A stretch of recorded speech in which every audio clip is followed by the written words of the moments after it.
Assalamualaikum warahmatullahi wabarakatuh.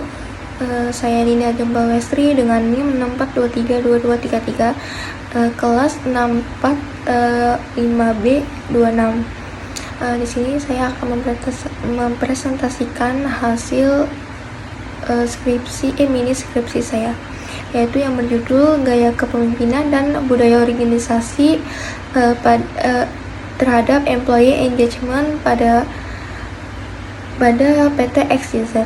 Employee engagement merupakan faktor penting dalam meningkatkan kinerja, loyalitas, dan produktivitas karyawan. Karyawan yang memiliki keterkaitan tinggi terhadap pekerjaan cenderung lebih berkomitmen dan memberikan kontribusi optimal bagi perusahaan. Tingkat employee engagement dipengaruhi oleh berbagai faktor internal organisasi, terutama gaya kepemimpinan dan budaya organisasi. Kepemimpinan yang komunikatif dan partisipasif, serta budaya organisasi yang mendukung, kolaboratif, dan inovatif mampu menciptakan lingkungan kerja yang kondusif. Namun, kondisi di PT XYZ menunjukkan adanya permasalahan terkait employee engagement yang ditandai dengan produktivitas yang stagnan dan meningkatnya tingkatnya turnover karyawan. Sebagai karyawan yang merasa kurang dilibatkan dalam mengambil keputusan dan menilai bahwa budaya organisasi belum sepenuhnya mendukung partisipasi serta apresiasi terhadap ide karyawan. Oleh karena itu, penelitian ini dilakukan untuk menganalisis pengaruh gaya kepemimpinan budaya organisasi terhadap employee engagement pada karyawan PT XYZ. Rumusan masalah yang pertama, gaya kepemimpinan yang diterapkan di PT XYZ belum sepenuhnya mampu meningkatkan employee engagement karyawan, ditandai dengan kurangnya komunikasi dua arah dan minimnya keterlibatan karyawan dalam pengambilan keputusan. Yang kedua, budaya organisasi di PT XYZ belum mencerminkan nilai-nilai partisipasif dan apresiatif sehingga inovasi, ide, serta kontribusi karyawan belum sepenuhnya didukung secara optimal. Dan yang ketiga, sinergi antara gaya kepemimpinan dan budaya organisasi di PT XYZ belum berjalan secara optimal yang berpotensi menurunkan tingkatnya keterkaitan karyawan terhadap kerjaan dan perusahaan. Tujuan penelitian yang pertama menganalisis pengaruh gaya kepemimpinan terhadap employee engagement pada karyawan PT XYZ. Yang kedua, menganalisis pengaruh budaya organisasi terhadap employee engagement pada karyawan PT XYZ. Yang ketiga, menganalisis pengaruh gaya kepemimpinan dan budaya organisasi secara simultan terhadap employee engagement pada karyawan PT XYZ. Selanjutnya, manfaat penelitian, yaitu ada manfaat teoritis. Yang pertama, memberikan kontribusi terhadap pengembangan ilmu manajemen sumber daya manusia, khususnya terkait hubungan antara gaya kepemimpinan, budaya organisasi, dan employee engagement. Yang kedua, menambah referensi dan bukti empiris mengenai pengaruh gaya kepemimpinan dan budaya organisasi terhadap employee engagement pada perusahaan swasta menengah. Yang ketiga, menjadi acuan bagi penelitian selanjutnya dalam pengembangan teori perilaku organisasi dan manajemen sumber daya manusia. Nah, selanjutnya ada juga manfaat praktis. Yang pertama ada bagi PT XYZ, yaitu menjadi bahan pertimbangan bagi manajemen dalam merumuskan strategi kepemimpinan yang lebih efektif. Ada juga membantu perusahaan dalam memperkuat budaya organisasi yang mendorong partisipasi, inovasi, dan loyalitas karyawan, dan menjadi dasar dalam penyusunan kebijakan pengembangan sumber daya manusia yang berorientasi pada peningkatan employee engagement. Selanjutnya ada juga bagi peneliti. Yang pertama, menambah wawasan, pengetahuan, dan pengalaman dalam menerapkan teori manajemen sumber daya manusia secara empiris. Dan kemudian melatih kemampuan analisis data, berpikir kritis, serta memahami dinamika perilaku organisasi di dunia ruang lingkup.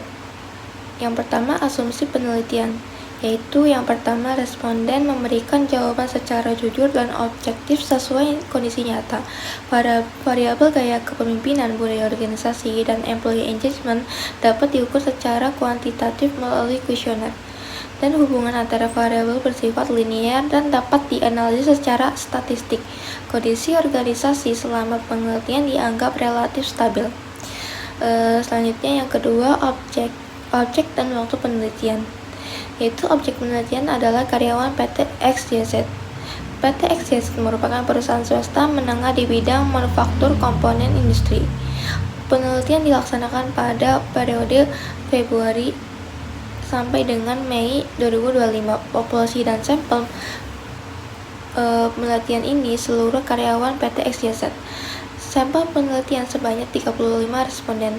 Teknik pengambilan sampel ini menggunakan proportionate stratified random sampling. Selanjutnya ada juga variabel penelitian, yaitu variabel independen X1 yaitu gaya kepemimpinan dan dependen X2 budaya organisasi. Dan untuk variabel dependen yaitu employee engagement. Selanjutnya metode penelitian. Yang pertama, pendekatan penelitian menggunakan metode kuantitatif dengan jenis penelitian asosiatif kasual. Yang kedua, teknik pengumpulan data menggunakan kuesioner dengan skala Likert 1-5. Yang terakhir, teknik analisis data menggunakan regresi linear berganda dengan bantuan SPSS versi 25. Tabel di atas menunjukkan distribusi usia responden yang terlibat dalam penelitian. Usia kurang dari 25 tahun. Sebanyak 27 responden, sekitar 77,1% termasuk dalam kategori ini. Hal ini menunjukkan bahwa mayoritas responden berusia muda yang dapat mempengaruhi perspektif dan tanggapan mereka dalam penelitian ini. Usia lebih dari 25 tahun terdapat 8 responden, sekitar 22,9% di kelompok ini. Meskipun jumlahnya lebih sedikit dibandingkan dengan kelompok usia muda, kehadiran responden yang lebih tua tetap memberikan wawasan berharga dalam analisis yang dilakukan. Secara keseluruhan dapat menunjukkan bahwa sebagian besar responden berada pada usia di bawah 25 tahun, mengindikasikan bahwa penelitian ini memungkinkan lebih terpaku pada pandangan generasi muda. Tabel selanjutnya, tabel ini menguraikan pendidikan terakhir responden dan bagaimana hal tersebut dan dapat mempengaruhi hasil penelitian. Di Polma terdapat 4 responden, yaitu sekitar 11,4%. Proporsi kecil ini menunjukkan bahwa program diploma kurang menarik bagi peserta penelitian. SMA atau sederajat jumlahnya lebih tinggi dengan 10 responden, sekitar 28,6%. Kelompok ini menunjukkan bahwa banyak responden memiliki latar belakang pendidikan yang setara dengan tingkat menengah sarjana S1. Sarjana S1 sebanyak 19 responden, sekitar 54,3%, memiliki gelar sarjana. Persentase yang signifikan ini menunjukkan bahwa responden umumnya memiliki pendidikan tinggi yang dapat berkontribusi pada keahlian dan pengalaman mereka dalam konteks penelitian. Selanjutnya, tabel jabatan atau posisi. Tabel ini mengendalikan jabatan atau posisi responden dalam organisasi yang penting untuk memahami konteks responden dalam penelitian. Direktur, terdapat 2 responden, sekitar 5,7% yang menjabat sebagai direktur. Meskipun berjumlah kecil, posisi ini memberikan wawasan dan tingkat manajerial tertinggi dalam organisasi. Karyawan atau pelaksana, jumlah responden di posisi ini adalah 20, sekitar 57,1%. Penguasaan posisi ini cukup signifikan, mencerminkan bahwa operasional dan pelaksanaan tugas banyak ditangani oleh kelompok ini. Selanjutnya, manajer dengan 10 responden, sekitar 28,6%. Kelompok manajer berperan sebagai jembatan antara staf dan manajemen tertinggi yang penting dalam mengembalikan keputusan supervisor atau kepala bagian. Terdapat supervisor atau kepala bagian terdapat 3 responden, sekitar 8,6%. Dikategorikan ini yang menunjukkan pentingnya posisi dalam pengawasan dan pengarahan pegawai. Secara keseluruhan, tabel ini menunjukkan bahwa sebagai besar responden berasal dari posisi pelaksana dan manajerial. Tabel masa kerja. Tabel ini menyajikan informasi tentang durasi masa kerja responden di organisasi yang dapat mempengaruhi pengalaman dan perspektif mereka. Kurang dari 1 tahun, sebanyak 9 responden, sekitar 25,7% berada dalam kategori ini. Presentasi menunjukkan bahwa ada banyak pegawai baru yang memungkinkan masih adaptif terhadap lingkungan. kerja 1 sampai dengan 3 tahun.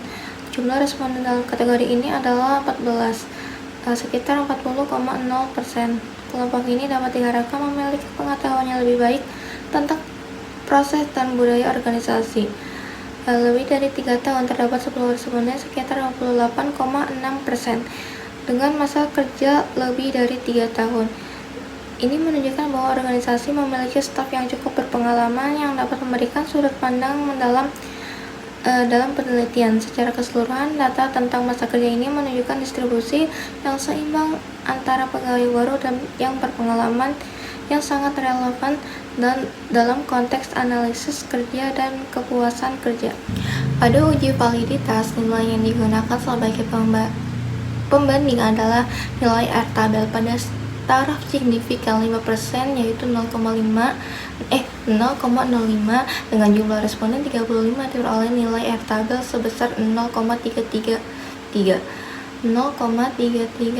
Kriteria pengambilan keputusan pada uji validitas R hitung lebih dari R-tabel sama dengan item valid. R hitung kurang dari R-tabel sama dengan item tidak valid. Seluruh item butir pernyataan pada variabel X1 dan X2 dan Y memiliki R hitung berkisaran antara lebih dari R hitung atau jauh lebih besar dari R-tabel, yaitu 0,333. Seluruh item dinyatakan valid. Hal ini menunjukkan bahwa instrumen mengenai gaya kepemimpinan, budaya organisasi, dan employee engagement yang digunakan mampu mengukur variabel tersebut secara tepat. Pengujian pada penelitian ini dilakukan menggunakan Cronbach Alpha dengan kriteria penilaian reliabilitas dengan sebagai berikut. Nilai Cronbach Alpha lebih dari 0,90 sangat reliable, 0,70 sampai dengan 0,90 reliable. Berdasarkan hasil uji reliabilitas, seluruh variabel penelitian memiliki nilai Cronbach Alpha di atas batas minimal 0,70 bahkan melebihi 0,90, sehingga instrumen yang digunakan dinyatakan sangat reliable. Berdasarkan hasil output SPSS pada tabel di atas, diperoleh nilai ASYMP SIG 2 straight tailed sama dengan 0,200. Nilai tersebut lebih besar dari 0,05. Adapun dasar pengambilan keputusan dalam uji normalitas adalah jika nilai SIG lebih dari 0,05 maka data residual berdistribusi normal. Jika nilai SIG kurang dari 0,05 maka data residual tidak normal. Karena nilai signifikan uji sebesar 0,200 lebih dari 0,05 maka dapat disimpulkan bahwa data residual berdistribusi normal sehingga asumsi normalitas terpenuhi. Dengan terpenuhinya asumsi normalitas, model regresi layak untuk dilanjutkan pada tahap analisis berikutnya karena data tidak menunjukkan penyimpangan distribusi yang dapat mempengaruhi hasil perhitungan regresi. Adapun kriteria pengujian sebagai berikut. Indikator kriteria tidak ada multikolinearitas tolerance lebih dari 0,10. FIF kurang dari 10. Nilai tolerance kedua variabel lebih besar dari 0,10 dan nilai FIF jauh di bawah 10, maka dapat disimpulkan bahwa model regresi tidak mengalami masalah multikolinearitas, hingga variabel gaya kepemimpinan dan budaya organisasi dapat digunakan secara bersama-sama untuk menjelaskan employee engagement tanpa saling mempengaruhi secara berlebihan. Dengan demikian, model regresi yang digunakan dalam penelitian ini telah memenuhi syarat uji multikolinearitas dan dapat dilanjutkan ke pengujian asumsi klasik lainnya maupun uji hipotesis. Scatterplot residual terstandarisasi terhadap nilai prediksi pada output menunjukkan titik-titik yang relatif menyebar dan tidak membentuk pola kipas atau membentuk tertentu yang jelas. Kondisi ini biasanya ditafsirkan sebagai tidak terjadinya heterokedasisitas yang serius sehingga asumsi homoskedasisitas pada regresi linear terpenuhi dan model layak digunakan untuk pengujian hipotesis. Variabel koefisien menampilkan konstanta dan dua variabel independen, gaya kepemimpinan dan budaya organisasi, dengan variabel dependen employee engagement. Nilai koefisien B gaya kepemimpinan sekitar 0,991 dan dengan beta standar 0,922 menunjukkan bahwa setiap peningkatan satu satuan skor gaya kepemimpinan akan meningkatkan employee engagement sebesar 0,991 satuan dan pengaruhnya adalah yang paling dominan dalam model.